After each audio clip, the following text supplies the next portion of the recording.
Gilbert the Great by Jane Clarke. From the time Gilbert the Great White Shark was a tiny pup, Raymond the Remora stuck to him like glue. Raymond was always at Gilbert's side. When Gilbert was stuck in the seaweed, Raymond untangled him. When Gilbert got dirty, Raymond cleaned him up. And when Gilbert lost his first row of teeth, Raymond helped him collect them for the tooth fairy. Gilbert and Raymond had lots of fun. They loved to play finball, hide and seek, and sardines. They shared everything. Then one day, Raymond told Gilbert that his family had to move across the ocean. "I don't want to go, but Mom says I have to," cried Raymond. As Raymond and his family swam away, Gilbert's mom hugged him tight and tried to comfort him. "Raymond's my best friend," said Gilbert.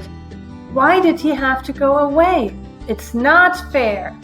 "I know," said his mom, "but his family couldn't leave him behind."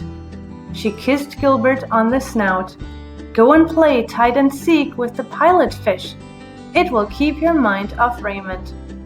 But Gilbert couldn't stop thinking about his friend. "I want to move with Raymond," Gilbert said.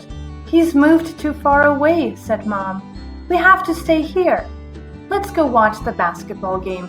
The Thrashing Thrashers are playing the Tidal Tigers. Who do you want to win?" Gilbert looked around. There were remoras everywhere, but none of them were Raymond. "I don't care," he said, and he swam off before either side scored a basket. "It's my fault Raymond moved," Gilbert snapped as he passed an eel. "Last week I called him a sucker." "You didn't make Raymond leave," Mom smiled. "Everyone fights sometimes." The clownfish did their best to cheer Gilbert up, but nothing could make him smile. The next day at school, everyone was very kind to Gilbert. They even gave him an extra long turn on the seesaw. "Cheer up," said Marvin the Mallet. "There are plenty of fish in the sea." "There isn't another Raymond," said Gilbert. Gilbert was still sulking when Mom came to collect him from school. "It's not the same without Raymond," Gilbert pouted. That night, Gilbert cried and cried and cried, and his warm tears mingled with the cold ocean water. The next morning, Mom took Gilbert gently by the fin and towed him into shallow water. Rocked by the gentle waves, they gazed out at the seashore and the bright blue sky.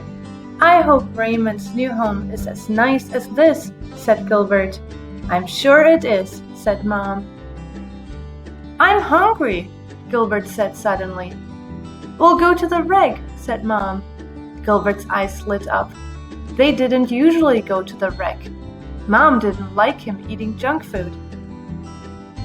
Scrunch, munch, crunch. As Gilbert was biting into a pile of tin cans and bits of old boat, he spotted a small remora crying in the shadows. Gilbert stopped crunching and swam towards her. "What's the matter?" Gilbert asked. "Mom and I moved and I had to leave my shark behind," she sobbed. "Now I don't have any friends." "My remora had to move too," said Gilbert sadly. "I'm so lonely." Gilbert and the remora looked at each other and smiled wobbly smiles. "I'm Gilbert," said Gilbert.